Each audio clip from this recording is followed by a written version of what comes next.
Coming up next on Insights on PBS Hawaii, we ask, have we blurred our historic separation of church and state?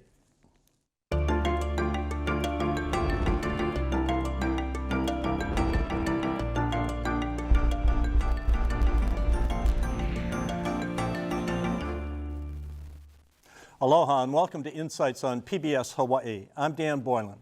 Freedom of religion is one of our core rights as American citizens, but we expect a clear divide between personal beliefs and government action.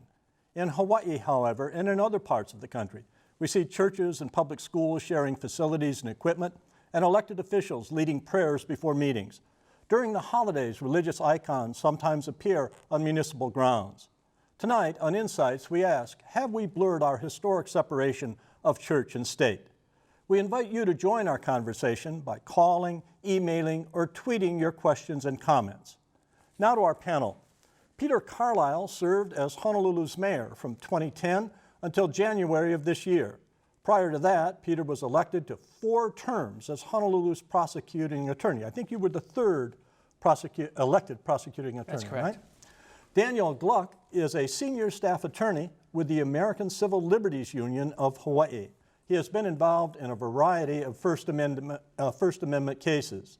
Jim Hochberg is president of Hawaii Family Advocates, the legislative action arm of the Hawaii Family Forum, a Christian-based social nonprofit. Mark Davis is a Honolulu attorney and a former member of the National ACLU Board.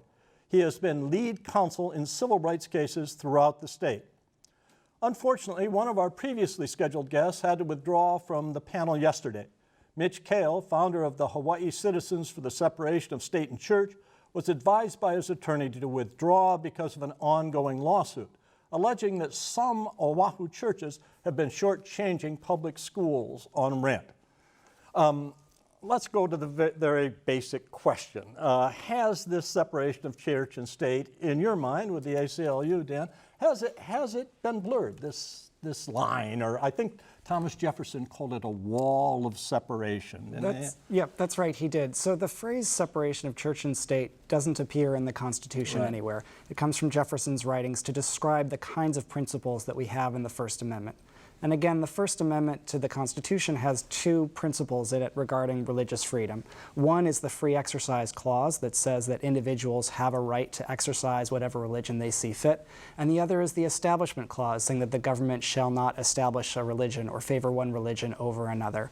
And I don't know if the issue is that the wall has been eroded over time. I think it's a question of trying to really thread the needle between some very strong competing interests when it comes to religious freedom and religious liberty. I think it's something that courts and politicians have struggled with and that we will continue to struggle with for decades to come. You know, Dan, I got to say that what Thomas Jefferson was referring to when he wrote that letter, January 1st, 1802, he wrote it to the Danbury, Connecticut Baptist Association, who wrote to him and asked, what does the First Amendment religion clause mean? Because we are a minority religion in Connecticut, and we enjoy our religious freedom not because it's immutable, but because the government lets us.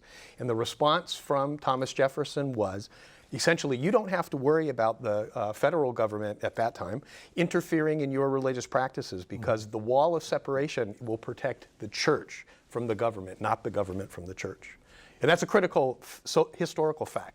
So, but where do you stand on this whole question of whether this separation has been blurred in any way, shape, or form, or do you think that it hasn't? I think the wall's been turned on its head. In Everson versus Board of Education, where the phrase got into our jurisprudence, the Supreme Court flipped that concept over and made it that the church can't interfere with the state. That was never the intent of the First Amendment. When was that decision? 1947. And interestingly enough, in that case, the result was that the church kids could ride the public school bus to school. The challenge was they shouldn't be allowed to because of the separation of church and state. Mark, has it become blurred in your mind? Well, I think that historically there's always been this balancing of interests. I mean, there's no question whatsoever. We founded, this was a country founded by pilgrims that was really escaping religious persecution, and they understood all too well what it was like to have a state church. So the Establishment Clause, saying that we're not going to have any formal American church, is balanced very carefully with the importance of being able to practice your religion freely. And as the courts have looked at the jurisprudence over the year, they have to take it, point by point. And what might have been clear in 1947 in evaluating certain things, it may not be the same case today. And I think that the ongoing balancing of these issues continue to confound the courts. But I think that the wall, which in my opinion needs to be very carefully preserved for the importance of protecting religion, is something that needs to be maintained. Is probably where it ought to be and will continue to change over time. Peter, where are you on this? Well, there was a time when we were a very, very sort of homogenous society, when they were all coming over early in the game, and most of them were very religious at the time. Times have changed. We've moved to a completely different era with a lot more confounding issues to deal with in terms of technology and the globalization of our cities, our population, and the world becoming smaller and smaller. And with those happening, you still have the basic ideas and tenets in the United States is that one, we do have the freedom to exercise whatever religion that we want to. And by the same token, we do not want the state to become the religion that now rules all of the laws and the people of the land, which they do have obviously in other countries, but with, in my opinion, sometimes totalitarian results. What dilemmas did you face as mayor, or did you ever, where people came after you because they said you're mixing religion and government? There was a very few. The person who was going to be here tonight with us was obviously one who was very verbal about it, and oftentimes, in my opinion, in a way that was frightening small children at Christmas time. But other than that, his attitude is actually a legitimate one. There's a lot of people who don't believe in religion anymore, and he's one of them, and he's standing up and speaking for them. And I would have to say, if you take a look at how people practice religion right now, it's nothing like it was 50, 60 years ago. There's a lot more questioning of it. There's a lot more opportunities to see different people from different locations. So what we do is we keep the traditions that already exist, such as Christmas time at City Hall, but we try and make it more inclusive. We try and get more people to come. Now, it's sort of hard to do that at Christmas because of the first word in Christmas, and it's obviously Christ. So that's a tradition that's existed, and it goes back many, many years and unlikely to be something that's going to change. But you can add more inclusiveness in terms of the speakers and in terms of the displays and other things like that.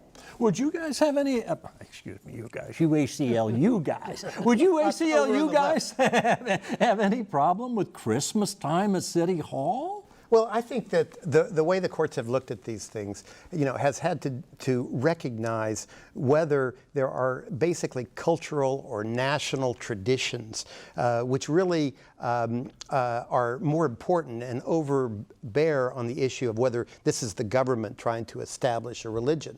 And as a result of that, there are certain, issues. For example, the well-known ACLU lawsuit with regard to Good Friday. Which was determined to be really a kind of a labor holiday, and even though it always fell on a date of religious significance. And the courts have been able to kind of balance those things and come out with a fairly rational result on most of them. But I think that the way the government is looking at Ten Commandment displays, Christmas displays, and all that kind of stuff, that really is not establishing a religion. There's nobody worshiping there. There's nobody going to church. It's historical. The Ten Commandments, if you look in the criminal code, I mean, that's where our criminal laws came from originally. But if you want to look traditionally at American history, the church's participation in government was full force and full throttle until 1953. We wouldn't have had a Revolutionary War if it were not for what King George called the Black Robe Regiment, which happened to have been the pastors in the pulpit. Okay? They led the charge to get us into the Revolutionary War. You know what happened in 1953? I've got a feeling it got something to do with the Warren Court. Could that be the case? No, it had to do with Lyndon Baines Johnson. He was running for re-election in Texas, and he was getting some heavy opposition from non-religious 501c3s. And the Johnson Amendment in 1953 is where the restriction came from that churches and 501c3s can't endorse or oppose candidates.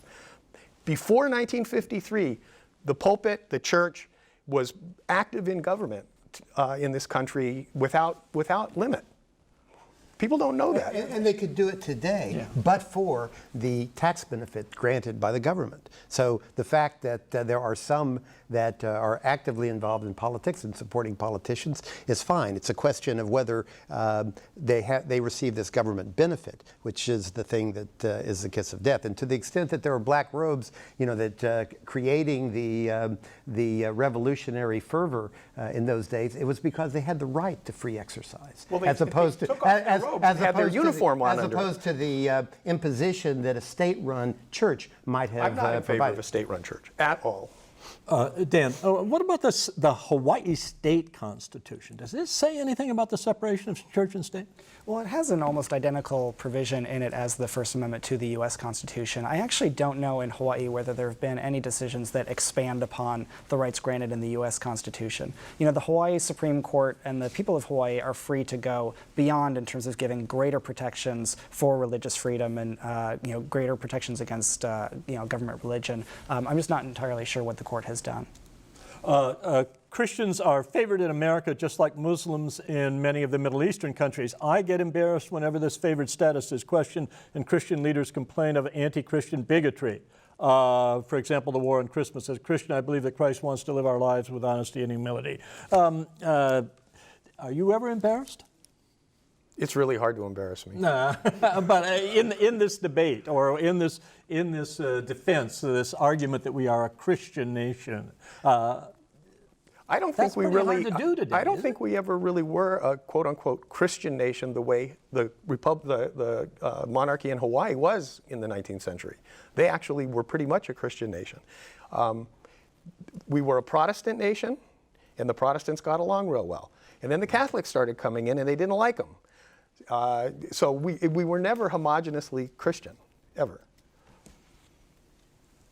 I tend to think of this, at least in my youth on the East Coast, as a Christian nation.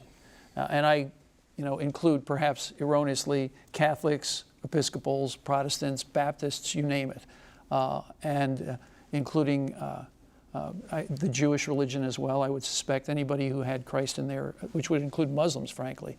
So I don't really think that has ever been something that at that point in my life I questioned a great deal.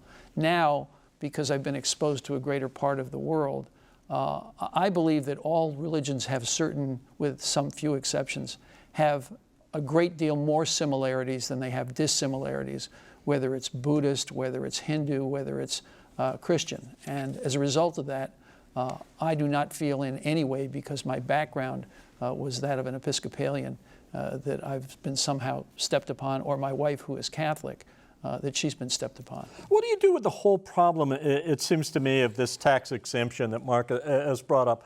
Churches have valuable property, have always had valuable property, but they have a tax exemption.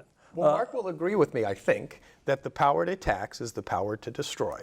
And the First Amendment thereby prohibits taxation of the church. Agreed? I think that the benefits that are provided to 501c3s, whether it is a church or whatever, is a benefit that's provided to the government, which has some underlying responsibility associated with it. So the fact that, and religious organizations may choose to take advantage of that or not. And with the advantage and the benefit of that comes some responsibilities. And that's what I think it is. And as to the issue about whether we have a Christian nation, I think sometimes that's confused about whether we have a nation that embraces Judeo-Christian values. Christian culture is different than a Christian nation. Judeo-Christian values, which are basically Western religions. And as I think Peter pointed out, and I can't believe I'm agreeing with him about anything. He points out that there are so many religions now that I think the West, we have become had our consciousness raised. Suddenly, broadens the field completely. But the tax exemption for the church, I see, is different from non-church 501c3s, and the Alliance Defending Freedom, which I'm affiliated with as a private practicing attorney here in town, for the last, I think, 4 or 5 years has had the Pulpit Freedom Sunday Project, which we asked pastors all across the country, and it's always in September. It's either an election year or not an election year. When it is an election year, we ask them, do a sermon from the pulpit on whoever's running for office, whoever's sitting in office, what the biblical moral teaching is. You write your own sermon, videotape it, send it with a letter to the IRS, and ask them if they have any problem with it. Thousands of those DVDs have been sent. The IRS hasn't responded once, and it's because they know that under the First Amendment, neither the IRS nor any other government agency has any business in the pulpit of any church saying what can and cannot be spoken. And we want them to give us a case so we can let the U.S. Supreme Court answer that question. Well, sounds reasonable. I think sounds reasonable. Last October, but the IRS issued a memo saying until they write new rules, they are not going to do any political auditing of churches. But don't you see the guy? Well, what about the guy who's doing the Pledge of Allegiance to the flag and leaves out under God and really is not a believer? Why should he have to have a bigger tax burden because churches have none? I would say that his conscience rights belong to him, to be exercised by him according to his conscience. If he doesn't want to say it, he ought to get in trouble for not saying it. And he pays taxes. The church does not pay taxes, but the church provides the society with tremendous social benefits. The feeding of homeless, the care of old people, all that stuff. And in the trade-off economically, I think the government gets a better deal. The state does many of those things too. Well, the state shouldn't be doing that because they extort money from me. Wait a minute, Jim. And I'd rather give the money to the church. You're going to be hard-pressed not to have people step in when there are problems with homeless people. You're going to get hard-pressed to have people not step in when there are social inequities. You're going to have all of those things that are, frankly, something that the government's been doing since time memorial. The government hasn't been doing it forever. Well, it's been doing it for long enough. The church was doing it until the income tax came. I believe since the get-go, people have watched out for each other, not simply because of religion, but for other reasons as well. And to take that type of philanthropy or that type of social interaction away from them and say that it's the exclusive property of the church, I'm not buying into that for a second. Well, it's not, in fact, but I think the church would do a better job. Al in Honolulu wants to know, would the panel give their views on the Tea Party movement and their close ties to the Christian religion? I Any don't views? know that that's true. I don't think it's true. I mean, I don't know. I think, you know, from the ACLU's perspective, you know, the principles that we're interested in are, you know, do individuals have the right to express their religion and practice their religion as they see fit? And is the government steering clear of establishing or favoring any one religion over another? You know, to the extent that politicians or anyone else, you know, brings their religious faith to bear on the kinds of decisions that they're making, I mean, we expect that as part of our society. I don't know if I can speak any further. You know, to me, it's a trend. It's perceived to be something that's politically favorable. In another time, another generation, it would not be. And right now, given the kind of the strength of the religious movement and the concerns that foster some of the, you know, the first question that was brought, it's perceived as something that's of value. And there are many that interpret, you know, that plea to be something that's negative and something that's controversial. So to me, it's a question of the times and the politics. This is Mark wants to know: doesn't every country have a dominant religion that shapes that culture of the country? I'm sure they celebrate Muslim holidays in Iran and Jewish holidays in Israel. Isn't that right? Well, I suppose that's right, isn't it? Absolutely right. And there's nothing wrong with that. There's nothing that prohibits having certain traditions and values based upon the culture of your citizens. And the Constitution does nothing to prohibit that. In fact, they guarantee that you have the right to practice what you want to, or have the right not to practice it at all. But I think in America, if you're going to say the dominant religion is Christianity, I think that oversimplifies it, because within Christianity there are several what I'll call Catholic faiths, and then there are many more Protestant faiths, and they all do it differently. That's why they aren't in the same church. And so I don't know that we would say the culture is Christian. I think Judeo-Christian is a broader term and a better term. Peter? You know, I don't really know how much of my ignorance I'm showing off now, but I'm not sure I know what the dominant religion is in China or in Russia.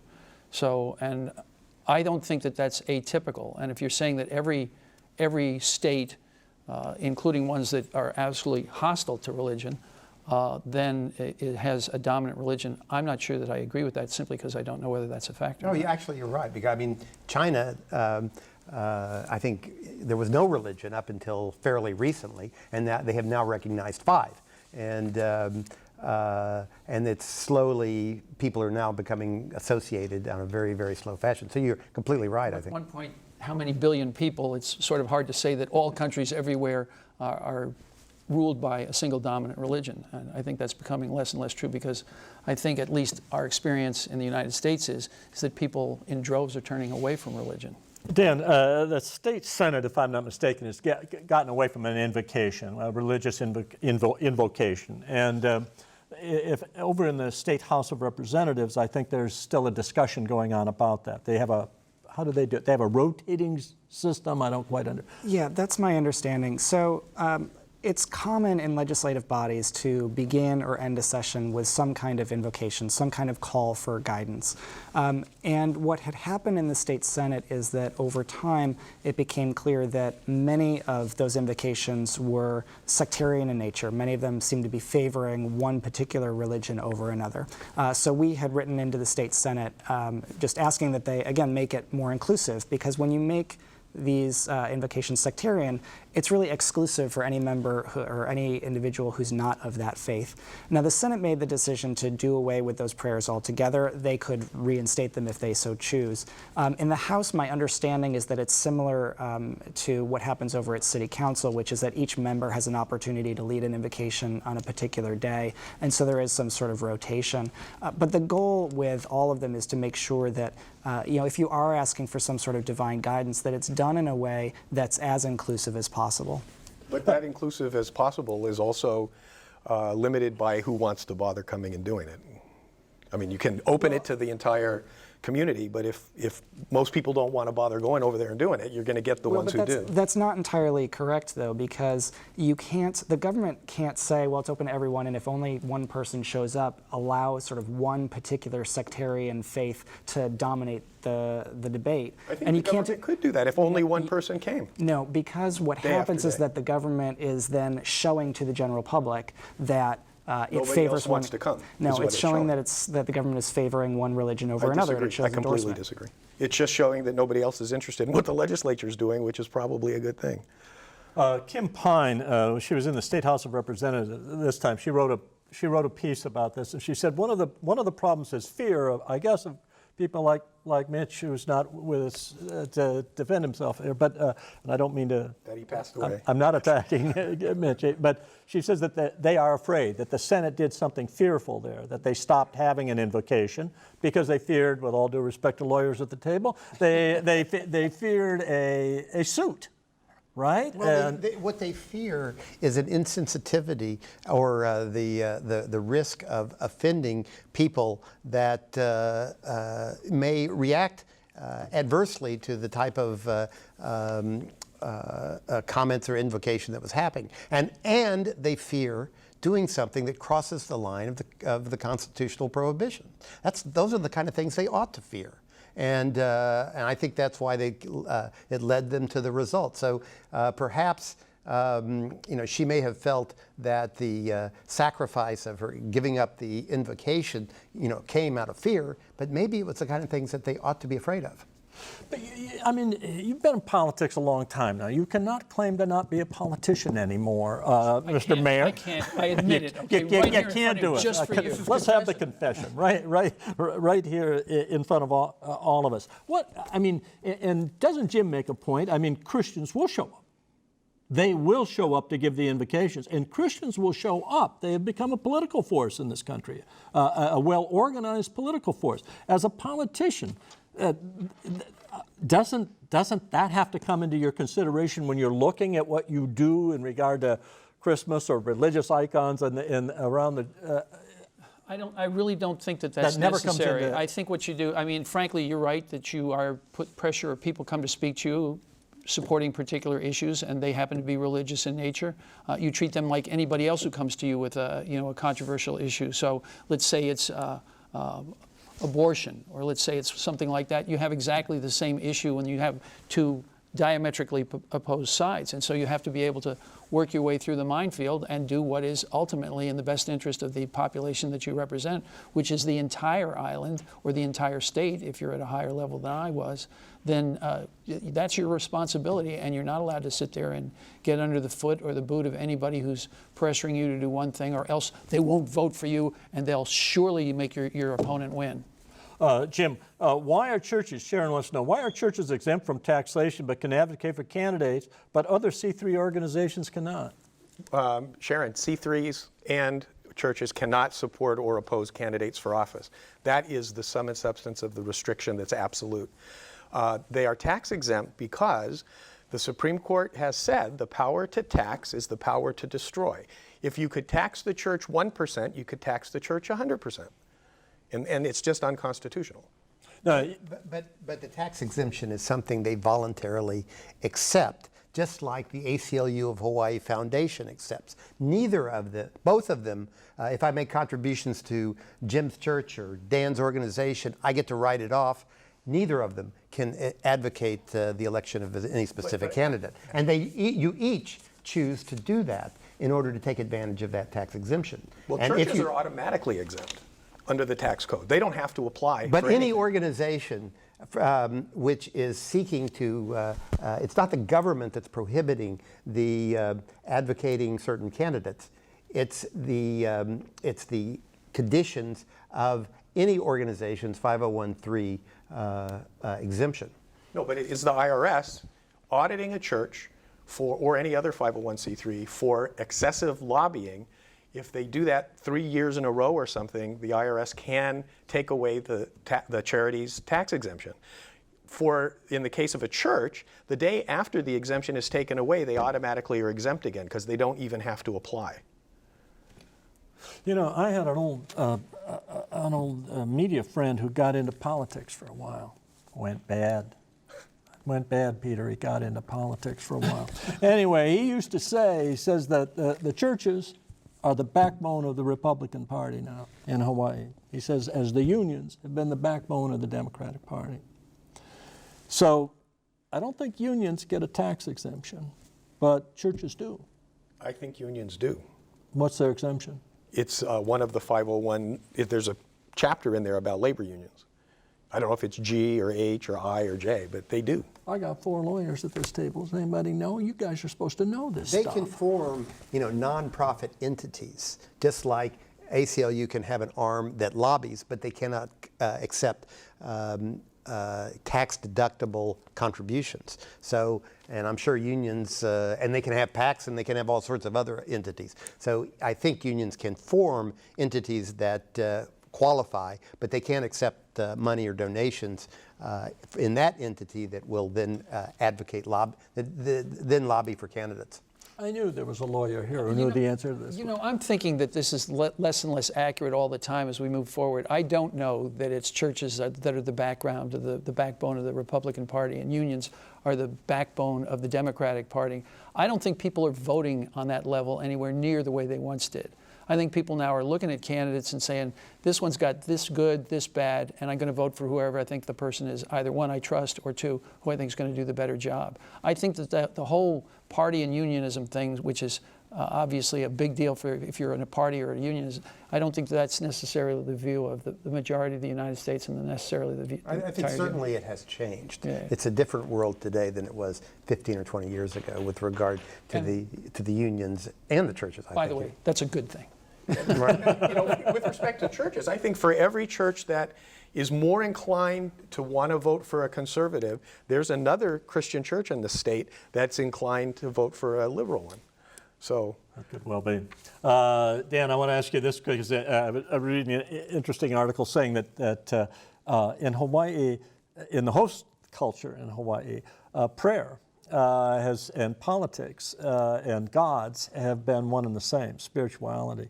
Isn't that a problem when one's trying to maintain a separation between church and state if you don't feel that indeed church has a fundamental role, maybe more of a fundamental role in Hawaii? I don't see anybody turning their back on a pule at a blessing of a new building, right? Do you? Well, I think that there's also a lot of intersection, particularly here in Hawaii, between religion and culture, and it's often hard, very, very difficult to tease those two apart. I do know that the ACLU back in, I think it was 2006, had intervened in a case involving Waianae High School, where students had, I think, established some sort of tiki, and some parents had complained, claiming it was a religious item. The ACLU actually intervened to try to get that item put back, saying no, it's actually a cultural item, not a religious one. So I think it's often very difficult here to understand sort of where exactly those lines are. Where is the present United States Supreme Court? I mean, you talked about it, you introduced the case in 1947, but where's the present U.S. Supreme Court on church and state? Have they come up with, I mean, this is a different court, a significantly different court from 1947. Have they come up with cases that have had real significance in your mind? I'm trying to think of an Establishment Clause case or a free exercise case just within the last 2 or 3 years that the Supreme Court has decided. I know historically the Supreme Court has really been all over the map in deciding these cases. Jim earlier in the program had talked about Ten Commandments displays, and there were 2 cases decided by the Supreme Court on the very same day on religious displays, both of which involving the Ten Commandments, and one went one way and one went the other way. And again, I think part of the problem here is that the court is really trying to balance competing concerns and is doing so on a very fact-intensive basis. And it's sometimes hard to know where exactly that line ought to be drawn, and they're trying to do the best they can with what they have. Well, I also think that when you say state, in the separation of church and state, there's 2 components of the state, and the church has a completely different authority to interact in one than the other. One is in electoral politics, and the church is not allowed to oppose or support a candidate. But then you have public policy at legislative bodies, which the church absolutely can testify, they can go meet with legislators. That is completely acceptable, and there's not a case that's ever said that they can't do that. Often many pastors tell their congregation how they should think or vote. Shouldn't this activity disqualify them from nonprofit status? I have never experienced that. Strongly implied? Actually, in my experience, it's hard to get pastors to talk about this controversial stuff because they're just going to get it from one side or the other. I don't think that the Christian church is a homogeneous kind of group of people. It's way mixed up. And I know with the Alliance Defending Freedom seminars that I present, and I was able to talk our parish into letting me do it, afterwards he told me, boy, some of the people liked it. I'm telling you, some of the people don't like talking about that stuff. The churches now we're talking about the schools. I've always felt that the schools should have a right to rent out whatever space they possibly can to make up for the budget cuts that are taking place. And I don't care what the organization, I even let them rent it out to a bunch of lawyers. The gym or something, or for dodgeball or something. It would be all right. But now we've got an issue, right, about churches. Sure. Well, the issue with schools or any other public facilities is that if you're going to rent them out, they need to be rented out equally to everybody. So no favorites, right?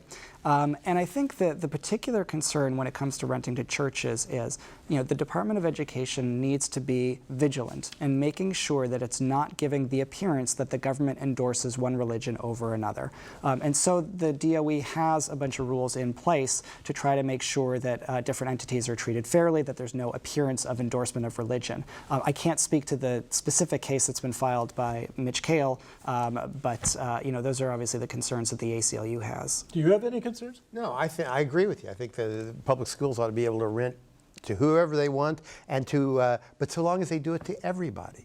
And the problems arise when they don't allow everybody to rent it out on an equal basis. And it appears, by virtue of their preferences, that they are picking one group or a religion after another. So I agree with you. I think they ought to be able to liberally rent it out, obtain the income from it, but just do it openly, fairly, non-discriminatory. But the idea of vigilance, then you're asking the public school guys to sit there and keep a clock on the church that's renting? I mean, if you ask me about the Hawai'i way, you'd say, hey, look, you go over a couple hours or you come in on Saturday to do something, what the heck, as long as you're paying your rent. Yeah, and again, I can't speak to the specific case that's going on, but I do think that, you know, if you have a situation, and I don't know if this is the case in Mitch's case against the churches, if you have a case where a church is able to store all its equipment at the school, and students are seeing a church's equipment on a daily basis and thinking that the church and the school are linked. Again, that's something that the school ought to be concerned about, and the Attorney General issued a memo many years ago expressing exactly that concern. I don't know where the line is. It's something that, you know, the administrators who are doing this on a daily basis, you know, ought to be watching out for. The truth of the matter is, state law says that public school facilities shall be made available to the general public during non-instructional hours, because the legislature is smart enough to know they want the income too, okay? And with respect to, there are 226 public schools in the state of Hawaii. Every single one of them is used by the general public. Churches are in there on Sundays. Kiwanis clubs or Boy Scouts are there Wednesday night. Politicians rent the gym for a rally, right? You know, they are freely used. And the real problem is that the regulation that the DOE promulgated on how to charge, it was from the 1980s.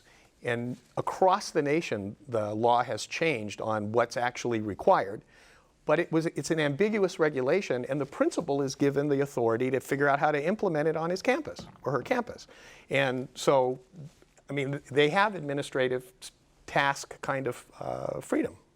And I think the ACLU's biggest concern, and it's true for student groups as well, you know, some schools will allow all student groups, and that would include Bible study groups, it would include whatever other student groups want to be formed. I mean, our primary concern at the ACLU is that you have fairness for everybody, right? If you're going to be, just to make sure that the rules are the same for everybody who wants to participate. Tom in Hilo asked an interesting question. Sorry, but I like it. Do you personally use Merry Christmas at the holiday times, or do you say Happy Holidays? Mark? Happy holidays. You say Happy Holidays? I do. Because you don't want to invoke Christmas? No, because I'm Jewish. Because you're Jewish? Ditto to what Mark said. Ditto. Yep. Sometimes I say Frohe Weihnachten, and other times I say Merry Christmas. Because you're Hochberg. Yes. Hochdeutsch. Both. Both. Unashamedly. You were a politician. I almost always say Merry Christmas, you know, and I understand the ACLU's position. But I don't mind if somebody says, ACLU doesn't have any position. I mean, well, I understand the I'm idea Jewish, of I not- say Happy Holidays, right? Right. Okay. and Okay. I don't feel offended if somebody says Happy Holidays for me, because that works for them. But I've had people who know my political disposition say to me, well, you must say Happy Holidays. You're the guy who would take Christmas. I can't. And that's the Nothing culture political. thing. Nothing political That's the culture in that, thing. and there's nothing unconstitutional in it. It's just a question of you know, what your own greeting is and how you feel about it. But I know some good Christian people who will give you trouble if you don't say Merry Christmas. And I can't remember ever not saying Merry Christmas even to Jewish fellas. I mean, geez, I mean...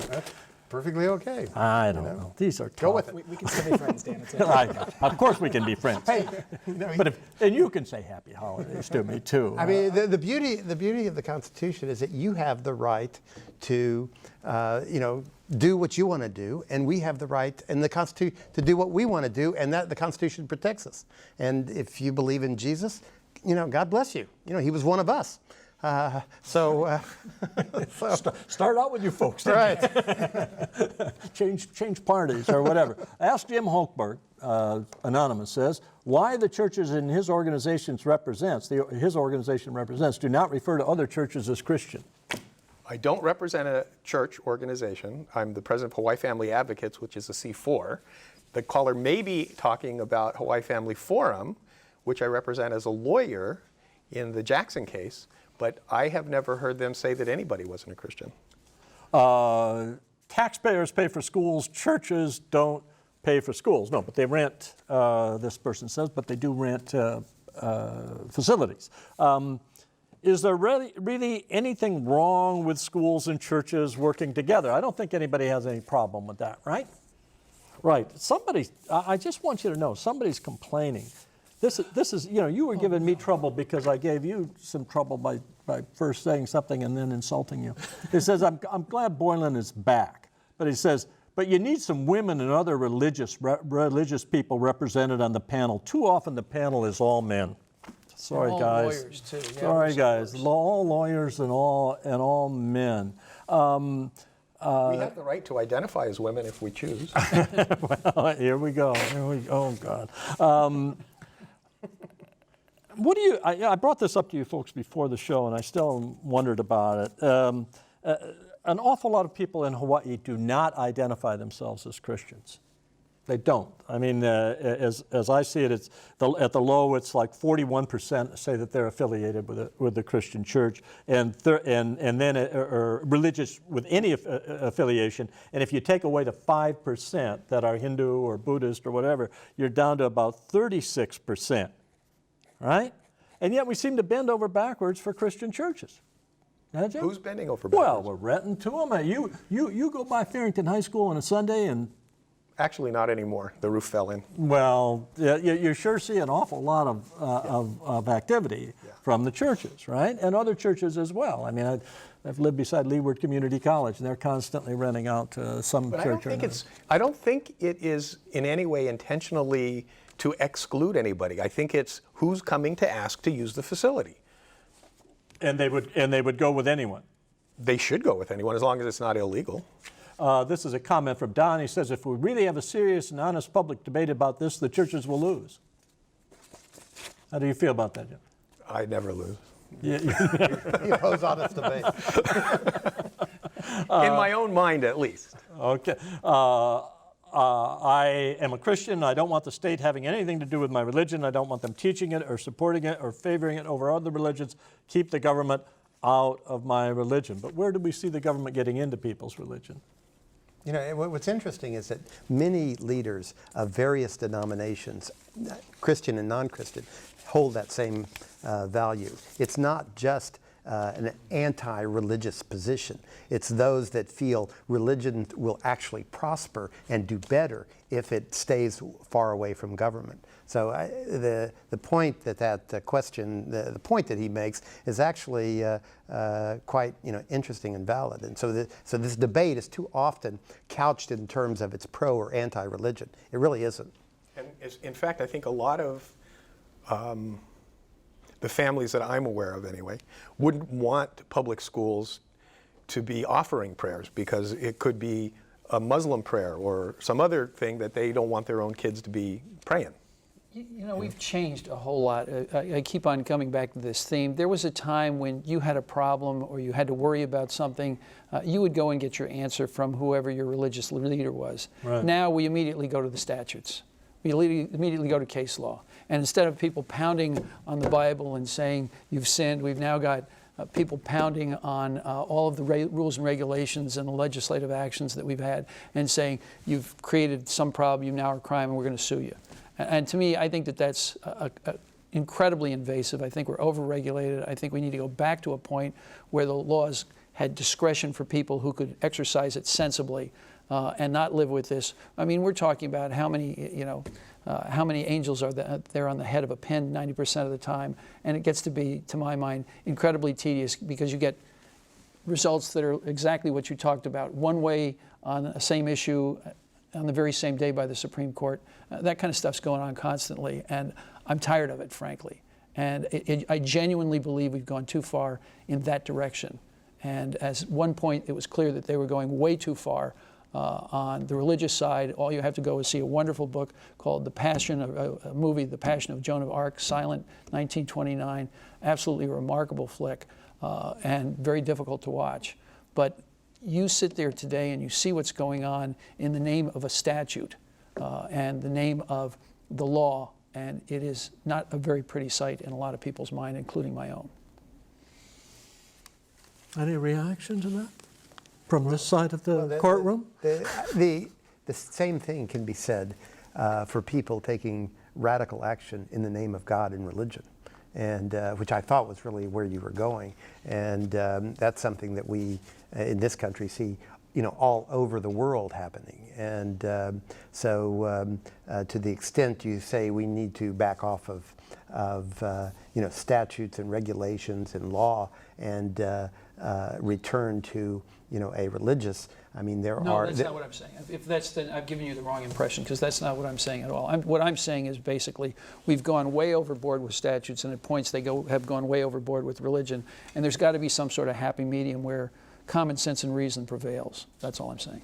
It sounds like you want to see some changes in the law. Maybe you should run for office.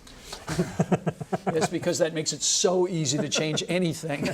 But actually, I have a friend that talks about this all the time, and it's an interesting concept. I'm not sure where I am on it, but his opinion is that to the extent atheist secular humanism is taking control of our state government, then the state is replacing God in the religion, and the statutes become the Bible.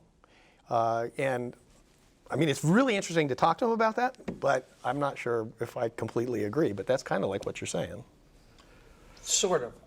What I'm really asking in the bigger run is to have people being given discretion who should be given that discretion, whether they're a religious leader or whether they're a legislative leader or a lawmaker, in such a fashion where they're not constantly under the thumb of minute, diverse methods of pinning down what the law is coming from the courts are, or by the same token as going to somebody who's their religious leader giving the same type of view.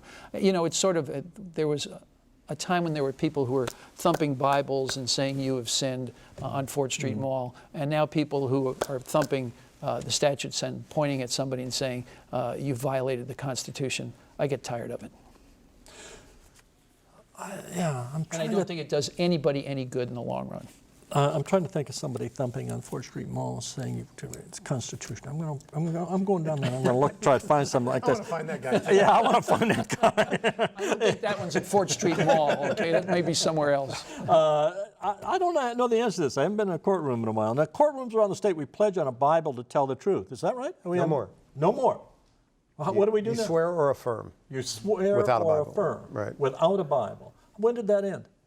Long time ago? A long time ago. I don't remember seeing I that. swear or affirm that I will blah, blah, blah. Plain and simple. No hand on a Bible. Doesn't the president still take the oath on a Bible? Or is that his? No. I think that's his choice. That's his choice. He doesn't have to.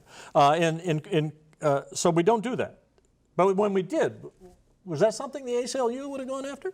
I would have. I think they did. I assume so, yeah. I think they did. It was the ACLU? And the basis for using the Bible was because the culture would accept it as, I better tell the truth. I'm swearing that I'm going to do it on the Bible, right?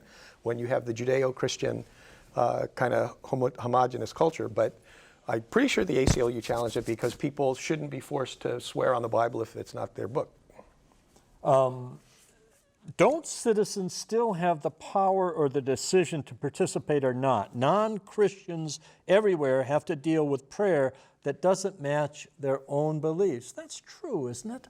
I mean, the number of times that you found yourself standing at a public event of some type and there's a prayer, and then you're you're bowing your head out of respect or whatever, then you look around, you peek around, somebody else isn't, they're looking straight ahead, and you're thinking, no, they're showing their thing.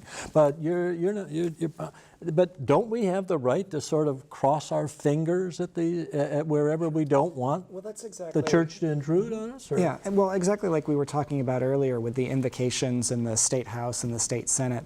I mean, the courts have said that you can have some kind of invocation. You can invoke a divine being. It just can't be sectarian.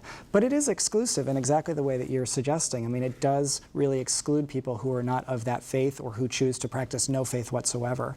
And so I think the model that a lot of places are adopting voluntarily is, I think the City Council is an example of this, where they want to bring in a message of aloha at the beginning of each session. And it could be a reading, it could be a poem or something else that the member who's giving that invocation wants to set the tone for the debate for that day. And I would say With adults, I agree 100%. But if you have elementary and younger kids in a compulsory state-run scenario, then you shouldn't.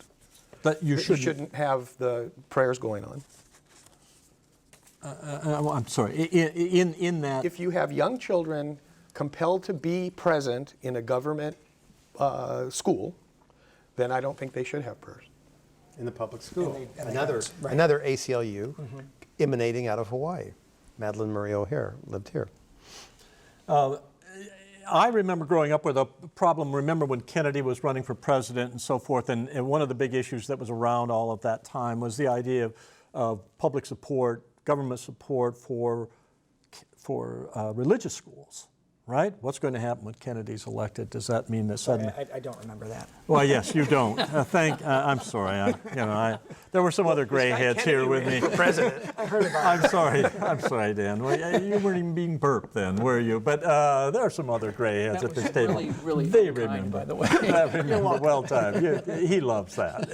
He just loves that kind May of your stuff. children be unable to sleep tonight. But that argument ended somewhere along the line, didn't it? I mean, the government is providing support Well, for. the argument began with there could never be a Catholic president, as you recall. Right, And sure. then times have changed. It's that simple. I mean, over a period of time, those who predicted that all of the terrible things that would happen if a Catholic became president suddenly realized that they did not. And I think it's just a question of times changing. And I don't think that the U.S. participation in what you might want to call sectarian wars in the Middle East and in Bosnia and that kind of stuff was because we were taking sides within the religion. I think it was humanitarian, it was energy related, it wasn't favoring one group in the fight against the other from a religious perspective. Why do we allow "In God We Trust" to be printed on our currency, but we don't allow prayer in school? God can be interpreted as Buddha, Christ, anyone. So prayer should be allowed. Any thoughts on that? Prayer is allowed. Kids can pray individually anytime they're not interrupting the school teaching part. Yeah, I agree with that. Individually? Yeah, individually. That's right. But not as a class. That's right. Well, you want to, again, especially in the school setting, you want to avoid any appearance that the government, that the state is endorsing one particular religion or is endorsing religion at all over none.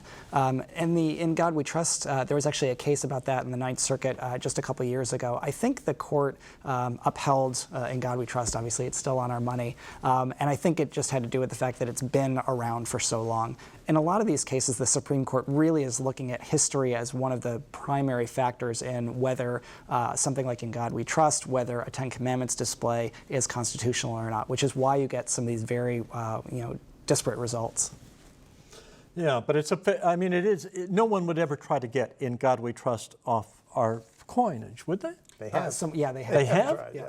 Yeah, there was a lawsuit recently brought by an individual named Michael Newdow in California. It went to the Ninth Circuit, and I believe it was fairly recently that the Ninth Circuit said that it was constitutional to have that phrase. Same kind of guys who'd only say happy holidays at Christmas, I'm sure.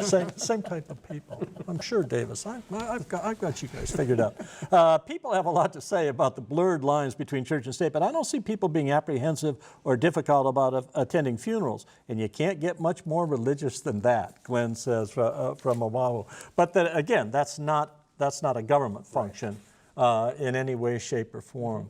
Yeah, are you not really worried about any blurring between separation of church and state? I think the ACLU is very concerned about it. We do a lot of work both to maintain individuals' religious freedom and also to make sure that the government is not seen as endorsing one religion over another. So the ACLU represents many individuals to ensure their religious freedom. They also represent many individuals to make sure that the government is not favoring one religion over another. So we actually take both sides in this to try to walk that line. Can I throw something out?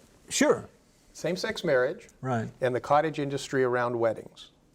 Should bakers, florists, dressmakers, photographers, videographers, if they have a sincerely held religious belief that marriage is between one man and one woman, and they don't want to lend their creative, expressive talents to something they don't want to go to, Should they be allowed under the Constitution to say, no, thank you? There is not a single state in the country that allows private businesses to discriminate on the basis of religion, not one. And in fact, the law in Hawaii has been clear for decades that you cannot do that. If you did allow it, you could walk into a business and see signs that said, you know, we don't serve Jews, or we don't serve people of Chinese descent. I mean, you could have all kinds of discrimination. We don't allow it in Hawaii. We haven't allowed it anywhere in the United States for years. The 10th Circuit in June of this year, in the Hobby Lobby case, which is 400 stores, 50,000 employees owned by a family, closely held business, that have in their governing documents that they want to honor the Lord